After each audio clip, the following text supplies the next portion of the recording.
Hey, what's up, y'all? It's Will here at Schedule Fly, and I'm stoked to have Matt Frey on the phone today. I've known Matt for a while. In fact, we filmed Matt years ago. He's been in our first book. He's been on the podcast before. This guy, he and his wife Rachel, I have high respect for both of them. And they're in Carmel, Indiana, with Bub's Burgers and Ice Cream. They've got several locations. 2 of them are still open. But Matt's got a really awesome story, so check out our videos and previous podcast episode to kind of hear the background with that. But Matt, thanks for taking the time today, man. Oh, thanks, Will. So you've got a couple of your locations up and running now with takeout and delivery. How did you? I know Carmel is your flagship store, so I know that's up and running.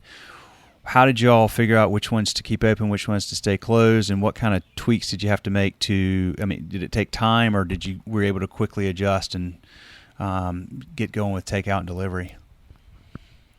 Well, we decided to keep Carmel open, like you said. It's our flagship store. It's located on a trail and on Main Street in downtown Carmel, Indiana. And the traffic's high, the walking traffic's high when the weather's great. Here in the Midwest, man, it's 48 and cloudy and a little wet today, but it was 65 and sunny 2 days ago. So we're in that midst of ups and downs still. But, that one having such high traffic, even with the, situation where everyone's having to stay home, people are still out walking, keeping their distance, all that kind of stuff. And, on top of that, we got, everything is timing. I'm sure everyone listening has had something in this business where it's like, man, I'm glad I did that, because if I wouldn't have, I'd be 6 feet under. About a year ago, we started online ordering and also delivery through Grubhub. And, if we wouldn't have been prepared for that and had gone through the learning curve with that, this would have been a completely different situation. But, we kept the Carmel store open, and then the Bloomington, Indiana, down near IU open. And obviously all the kids are gone. But the community, a lot of those restaurants, because they're very seasonal with the kids, and we're still that family concept, we stayed open, and it's proven to be worth it. You always want more, as you know, but, it's still worth it. You're providing the service, and we're keeping people employed and keeping people fed. So in terms of tweaking the concept, like I said before, we were doing the online ordering, the phone in, the curbside, the delivery already. It's just a matter of having the supplies. Our distributor struggled a little bit early on, providing to-go packaging and such, and gloves and some other things. But, that's all straightened out now. And, it's almost like I first opened, we've been open almost 18 years now. And, I'm going back to what it was like year 1, 6 months into it, buying stuff at Sam's because it's 3 cents cheaper than the food distributor. So, everything has changed. And, like I mentioned before, I'm a glass half full kind of person, man. It's going to get better if we all do what we should do. And, I tell everybody, even on our social media posts, act like you work at Bub's. Wash your hands a ton. Don't touch your face. And just keep smart, you know what I mean? And be patient. And if that happens, we'll all get through this. It's just a matter of time and common sense. But, we've also created, on top of that, a grill pack that you can have that Bub's experience at home, cooking it at home yourself. So, we're able to sell raw meat. So we have beef and elk, and we have the 4 different sizes of burgers, so people can get 2, 4, 6, 8, or 10 patties, beef or elk, and our own special bun that we bake ourselves. They get that in this whole package, the seasoning, our own special seasoning in a bottle, then options of potato salad or coleslaw, and then we bake our pies from scratch. And people have been getting the whole package. And the governor of the state has allowed us to sell beer, which is outstanding. Nice. So we're selling a lot of, 6-packs and even cases. And so people are sending us pictures back because we're doing a big, ugly challenge. And I guess for those not listening, we have a 1-pound burger after it's cooked with a half-pound bun, and you eat it. We put your picture on the wall. People are doing that at home.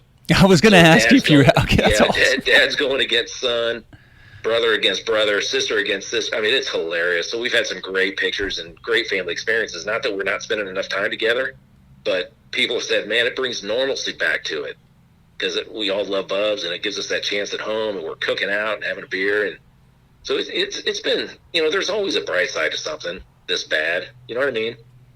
And, not to get all, too personal on this whole thing, but, I got 3 kids all in their, one's a 20-year-old, 18 and 16, and they're all 3 home right now. Yeah. When 2 of which would be one at Washington State, one at Xavier. Man, they wouldn't be home right now. and the fact that we're all sitting around the dinner table drinking wine and laughing and talking and, spending time together, man, that would not be happening right now. And who knows if it ever happened again other than the holidays. So, well, that's a long answer for a short question. Sorry. It's great, and it actually brings up several things I want to dive a little deeper on. But the perspective is great, man, because we can't control what's happening. We can only control the way we respond to it and the silver linings that we find in it and highlight, which is what you just did. Okay, so a year ago, you started using Grubhub. Was that for all locations or just the 2 that are open now? It was for all. Okay. Yeah, we started out, we wanted to, get our feet wet with it, so we started with 1, and then 2, then 3, then 4 pretty quick. So, yeah, it's just a matter of, changing the process a little bit, getting their equipment installed and such. How did you know not to open the 2 that you aren't open with right now? Honestly, based on volume. Yeah. Based on volume and traffic and ability to get there and the size of the town and the amount of competition that would stay open. Yeah. Like up in Westfield, we have a fast casual concept, but around us are all the others that have been around for eons, right? Gotcha. And their price points are extremely lower. So, the first recession in 2008, we didn't have that concept and we only had 3 at the time. But, we grew double digit because of our quality and what we put into it and the value of our product and then the service, the cleanliness, all that goes into it. We're doing okay even with 2 stores down, but everything's based on volume and the amount of traffic you can kind of dust off the crystal ball and imagine that's going to come in. How did you choose Grubhub, or is that just the one that has the best presence there? I'm just curious because there's so many of these different services, and I've never really known a lot about why people choose certain ones. That site has grown so much. We did phone interviews with them and asked them a lot of questions. It's a costly way to do business, admittedly. Yeah. But you need to weigh. At that point when we started doing it, it was all about the convenience. Right, you got to be convenient to the consumer, which is right on. I mean, but that's the way it's always been. But it just got such at a heightened level that we had to consider doing that. So we considered doing delivery ourselves. But then when you look into the insurance and the risk and the liability, and then at that time too, the labor market was so stinking poor. Yeah. That man, I've hired people I would never hire in my life. But we needed the people. But to try to find the people for in-house and for delivery, man, it was too much of a battle. So that's why we leaned on those third parties. And Grubhub just had the better opportunity experience and the research we did. And that's basically it in a nutshell.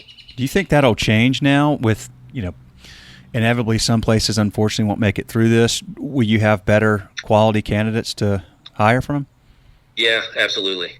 That's what I'm foreseeing. Unfortunately, there's going to be a lot of closures. Yeah. And, we touched personally on this a little bit before about, if you're not capitalized or not investing back into your business the way you should or running your business ethically or whatever else, you're probably not going to survive this. But, maybe it wasn't for them. Yeah. And this is a really hard business to begin with. And as an owner, it's 24/7. No matter if you're out playing 18 holes, man, it's still on your mind. You're still getting your phone beat up and everything. So, but it's not for everybody, and that's why such a large percent fail the first year they're even open is because of a lot of different reasons. But you throw this into it, and don't forget, we're just coming out of the restaurant recession. Yeah. You know what I mean? And so people that weren't capitalized had to borrow money, and they exhausted those efforts. And if they didn't get the PPP money now, I mean, it's DEFCON. It's probably DEFCON 2 for a lot of people. I want to get to PPP, but I do want to ask you something else that's on my mind because, first of all, I ate a big ugly burger, so I'm proud of that. You did. And I got my picture. Took forever, but you did it. I did. It was hard. It was hard, but there was no way I was not going to get it done. Now, you sell, I mean, that's your core product is beef, and I forgot about the elk. I wish I could get my hands on some of your elk, man. I love elk. Yeah. But I'm reading, and I don't pay a lot of attention to this stuff, but I'm starting to read about, beef prices going up, beef getting harder to, it's harder to come by, supply chain issues. Is that something that's impacting y'all? Not yet. Okay. Not yet. And, it depends on the relationship you have with the distributor. Yeah. You know, the one I have has a division that they do their own beef. Okay. They also stock the big names, right? But they've assured me that we are good. I mean, I'm one of their biggest users. Yeah, I was going to. So, you know, the volume helps, even with 2 stores down. But, you know, the volume helps. And, you know, listen, you know this. You know this of all people. I mean, everything is sales, right? You got to sell yourself. You got to build those relationships, maintain those relationships. And if you do that, you know, you're looked upon to, hey, this guy is with us. You know what I mean? So it's so important to build those relationships with those distributors or banks or obviously customers. But you know what I mean? So, and volume obviously helps as well. Well, yeah, I know that 100%. The large chains, for the reason of buying power and scale, I'm sure have first choice, or you know, or a lot of the distributors are going to make sure their needs are felt. Your 4 locations, independently owned. Mm-hmm. Talk about that a little bit in terms of what advantages do you have right now because you're independently owned, and then are there any disadvantages right now in this situation because you're independently owned? Well, you know, a lot of times if you're a big name and you have multiple units, and you know, a lot of times those distributors are just freight haulers. You know what I mean? Those decisions of what is being shipped is made somewhere else, not at that local level. Yeah. So they're under contract to provide that product to them at, you know, certain amount by a certain time and never short and such.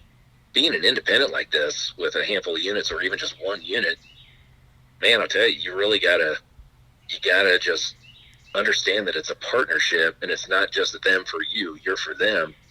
And, you know, there's prime vendor agreements that a lot of distributors have that you can sign up for, but you need to agree to buy at least 95 to 97% of the product through them. You know, and there's negotiations you can have with the distributors to, you know, motivate them to cut a percentage back to you at the end, or vice, you know, just there's a lot of different ways to strike a deal that assures that you're going to be set in the situation. I mean, who could predict this? So don't think that I'm some wise man that said, well, yeah, I predicted this would happen. That's why I negotiated that deal. No way. You know what I mean? Yeah. But when it comes to being an independent, man, your fingers are crossed so tight that in so many different ways. And that's why this business is so hard. You know, you hope no one trips coming in the door or chokes. You hope everyone shows up for work. And if not, you're there. You have to do it. You know, and that's the same with some big names, but those are GMs or managers, not the owners. Not the owners. You know what I mean? Yeah. Unless it's a franchisee, for example. But yeah, does that answer your question? No, it does. You know, and I think one of the advantages you have is that while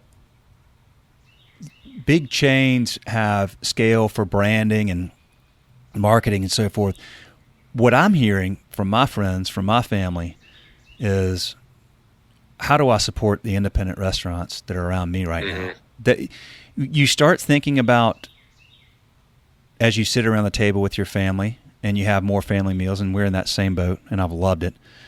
But these kinds of conversations come up, and people are thinking more, because we have the time to slow down, about who do I do business with? And not just restaurants, but local businesses just in general.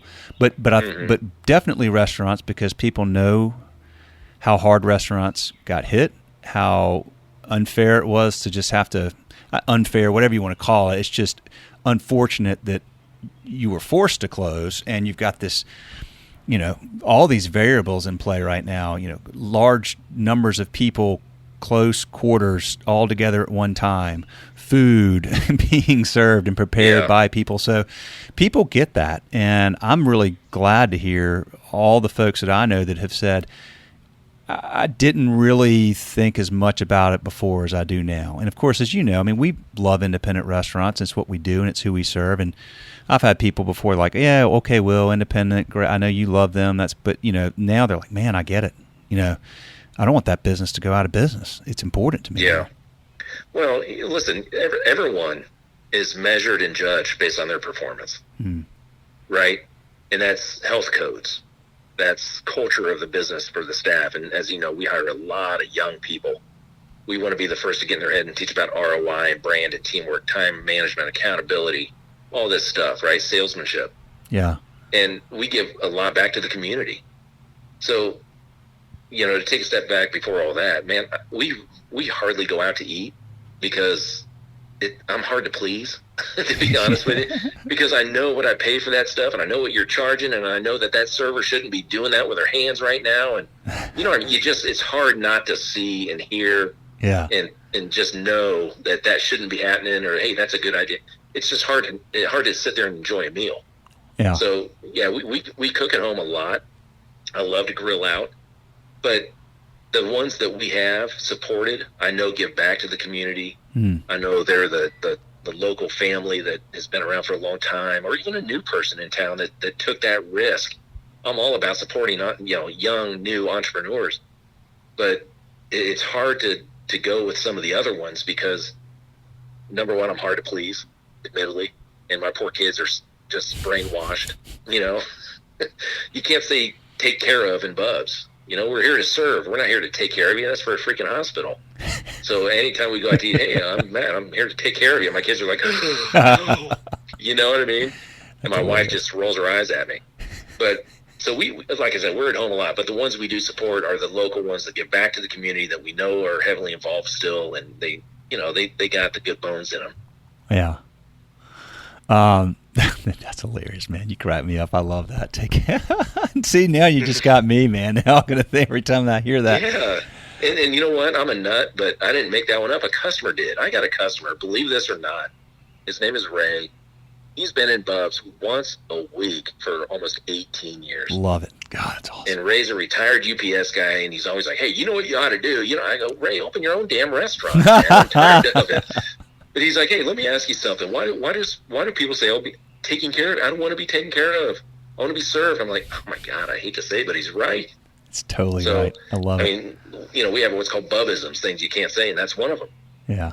Taking care of. We're here to serve you, not take care of you. Bubisms. So it's pretty funny. Tell me about the PPP. Yeah. Well, we're one of the lucky ones. And again, like I said, man, everything is sales, and the bank that we deal with is a local bank that wanted our business really bad. And, I know their staff really well, and, it's been a long relationship. I mean, it's been at least 14 years. And, luckily Rachel's the smart one in our marriage and our business. And she's very analytical, and, she stayed in constant contact with our banker and filled out the necessary forms very quickly and efficiently, got them submitted. The fingers were crossed. We got approved, and then fingers were crossed, finally got the money. And now, the fingers are big time crossed that we're following the necessary protocol to make sure it's 100% forgiven. Yeah. There's a 25, 75% deal you got to go by, and how many employees do you have to hire back, and the calculations, and, and then are you wondering, are you going to be dinged on the ACA? I mean, there's just so many what ifs, and, the 1% loan, if it's not 100% forgivable, it's very generous, right? The government's been great with this. They didn't have to do any of this. They're smart to do it, keep everything going. Yeah. But, I'm hearing stories of people that didn't get it, don't know how to get it still, have lost out on the second round. And I mean, it's troubling. I've helped some people out try to get through it, and Rachel has too. But man, it's an interesting deal. But, and so we've had the money for about a week and a half, 2 weeks now, and we just decided the past couple of days how we're going to do it, who we're going to do it with inside the company, and how that's going to be implemented. Because we're waiting, because there's been so much talk about, the restaurant industry lobbying in D.C. saying, hey, man, June 30th or June 15th, push that farther out. Let us have more time with this. Agree. Because even if everything's opened up again, 25% occupancy, man, we closed 2 stores because we're going to lose less money being closed than keeping them open doing such a low volume. Right. You know what I mean? Yeah.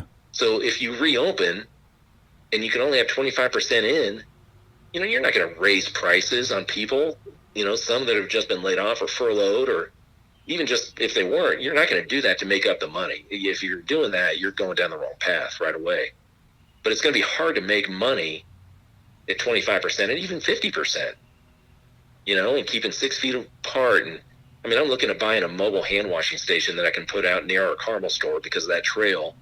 People coming off the trail, they can wash their hands instead of going in to the bathroom and touching door handles and all that. I mean, people are going to be like that for the next 90 to who knows how long days. Agreed. You know what I mean? It's not going to go back to normal. And, I'm not going to get like I did before the call, but that normal wasn't good, to be honest with you. So there's aspects of what it was like before this that need to disappear. And people need to wake up a little bit and appreciate and do what they should have been doing in the first place, being kind to people, helping out, being courteous and caring. You know what I mean? For sure. And, yeah, we needed a wake-up call. And unfortunately, the deaths are horrible, the closings, foreclosures are all horrible and stuff. But, unfortunately, I feel our society needed this a little bit. Well, look, everybody who gets through this is going to be personally and professionally better, wiser, stronger, more thoughtful, more intentional. So yeah, there's going to be a lot of good that will come from this. It's a tough thing to get through, but shoot, we've had many years of a good run.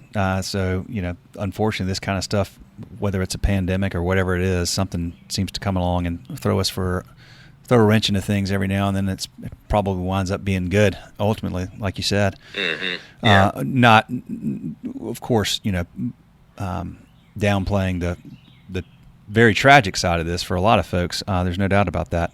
Yeah, but we have to look. I mean, I'm trying so hard on this to just stay positive and talk through how can we benefit. What are the silver linings? And so I agree with you there, Matt. You've got that beautiful trail there. I love that Carmel location. It's so memorable. You can't go there and not. It's just one of those things that's etched into your mind. It's a perfect location. Yeah. It's that old house. It's just really cool and unique. So is that what they're talking about? Is it going to be is it state by state, the occupancy rate? Is that how that's done, or is it city by city? Well, you see, our governor does a daily announcement at 2:30 and gives an update, how many infections, deaths, unfortunately, and so on and so forth, and the reporters ask questions. And, our state has teamed up with Kentucky, Illinois, Ohio, and Michigan, and I believe Wisconsin, one more. And they're collaborating in terms of what to do. But, each county in each state is different. Like Marion County, the heart of Indiana, where downtown Indianapolis is, their cases are a lot more than Hamilton County, like ours, just north of there. Yeah. And so they today came out and said that they're continuing the lockdown until May 15th.